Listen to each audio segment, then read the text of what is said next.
ایک دن رحمت عالم صلی اللہ علیہ وآلہ وسلم اپنے ایک انصاری جانثار سعد بن عبادہ رضی اللہ عنہ کی ملاقات کے لیے ان کے مکان پر تشریف لے گئے۔ ہادی برحق کا معمول تھا کہ بغیر اجازت آپ کسی کے گھر میں داخل نہ ہوتے، چنانچہ آپ نے دروازے پہ کھڑے ہو کر گھر والوں کو کہا السلام علیکم ورحمۃ اللہ۔ حضرت سعد رضی اللہ عنہ نے آپ کا سلام سن کر آہستہ سے جواب دیا وعلیکم السلام۔ یہ آواز آپ صلی اللہ علیہ وآلہ وسلم کی سماعت تک نہ پہنچی۔ رسول اللہ نے دوبارہ فرمایا السلام علیکم ورحمۃ اللہ۔ اس دفعہ بھی حضرت سعد نے آہستہ سے جواب دیا وعلیکم السلام ورحمۃ اللہ۔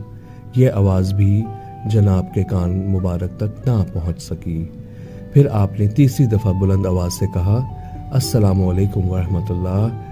حضرت سعد رضی اللہ عنہ نے پھر آہستہ سے جواب دیا وعلیکم السلام ورحمۃ اللہ۔ اس بار بھی حضرت سعد رضی اللہ عنہ نے اپنی آواز کو پست رکھا۔ جناب نے خیال فرمایا کہ شاید سعد گھر پر نہیں ہیں یا کسی وجہ سے مجھے اجازت دینے میں کوئی امر مانع ہے۔ جناب کا معمول تھا کہ اگر 3 دفعہ پکارنے پر بھی صاحب خانہ اجازت نہ دیتے تو حضور صلی اللہ علیہ وآلہ وسلم واپس تشریف لے جاتے۔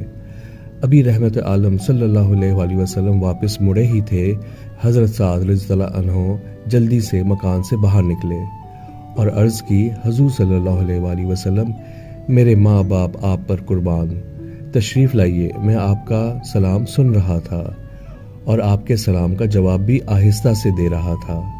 غرض یہ تھی کہ آپ صلی اللہ علیہ وآلہ وسلم زیادہ سے زیادہ ہم پر سلام کریں۔ حضور صلی اللہ علیہ وآلہ وسلم جانثار کا یہ جذبہ دیکھ کر مسکرا دیے اور آپ کے گھر کے اندر تشریف لے گئے۔ سبحان اللہ۔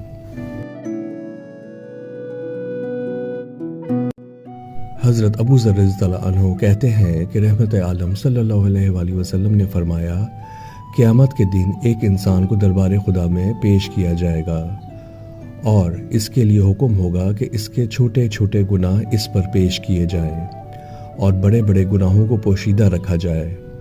چنانچہ جب اس پر چھوٹے گناہ پیش کیے جائیں گے اور کہا جائے گا کہ تم نے فلاں دن فلاں گناہ کیے تھے، وہ اقرار کرے گا کہ ہاں کیے تھے، اس لیے کہ انکار کی وہاں گنجائش ہی نہیں ہوگی، اور دل انتہائی پریشان ہوگا کہ ابھی تو چھوٹے گناہوں کا نمبر ہے، پتہ نہیں بڑے گناہوں پہ کیا بنے گا۔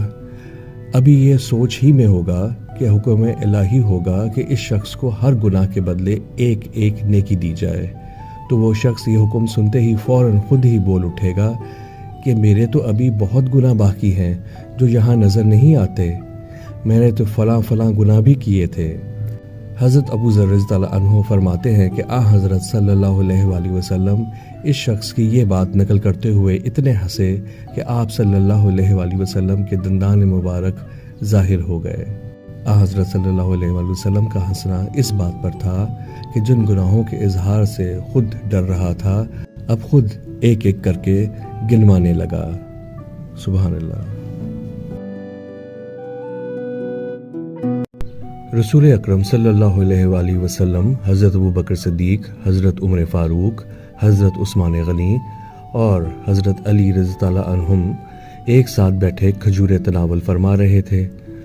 جو کھجوریں کھاتا گٹھلی حضرت علی رضی اللہ عنہ کے آگے رکھتا جاتا۔ جب کھجوریں کھا چکے تو سب نے گٹھلیوں کے اس ڈھیر کی طرف اشارہ کر کے کہا اوہ علی نے کتنی کھجوریں کھائی ہیں۔ حضرت علی رضی اللہ عنہ نے فرمایا جی ہاں کھائی ہیں، مگر آپ لوگ گٹھلیوں سمیت کھاتے رہے ہیں۔ سبحان اللہ۔